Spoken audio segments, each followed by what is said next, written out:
The ancient Greeks did not conceive of sexual orientation as a social identifier the way Western societies have done for the past century.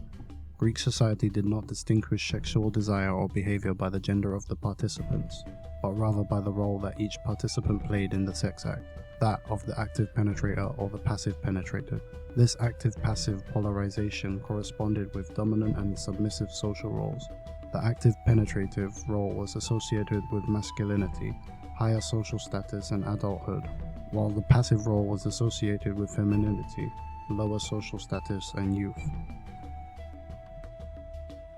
According to Sex in Society, even the ebb flow of the Nile was thought to be caused by Atum's ejaculation. This concept spurred the Egyptian pharaohs to ritually masturbate into the Nile to ensure an abundance of water.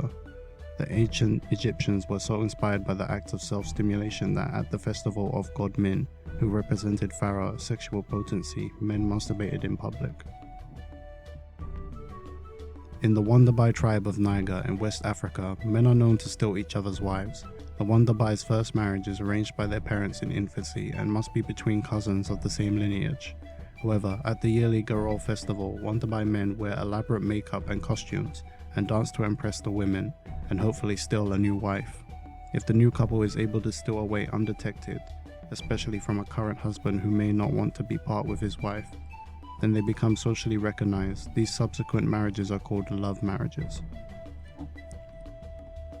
If you travel to Haiti and visit the waterfalls of Sault d'Oeil during the month of July, you may witness a quite risky ritual. Voodoo practitioners make this journey each summer to worship the goddess of love. Pretty normal stuff, right? Wrong. Picture a bunch of butt-naked people twisting and wriggling around in mud mixed with the blood of sacrificed animals, with cow and goat heads thrown into the mix.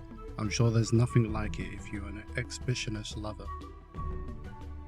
These islanders from a remote tribe in Papua New Guinea seem like a case study in the ultimate consequences of sexual revolution.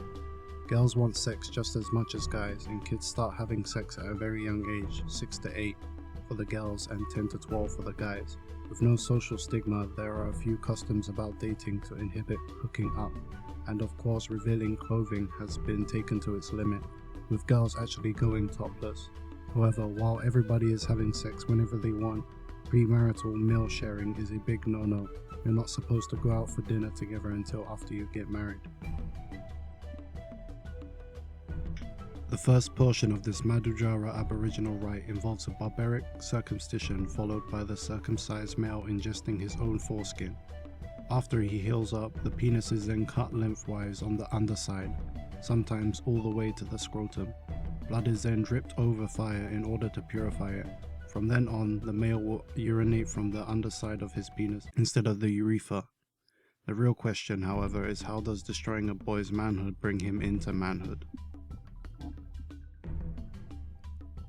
To become a man in this primitive tribe, boys are removed from the presence of all females at the age of 7, living with other males for 10 years.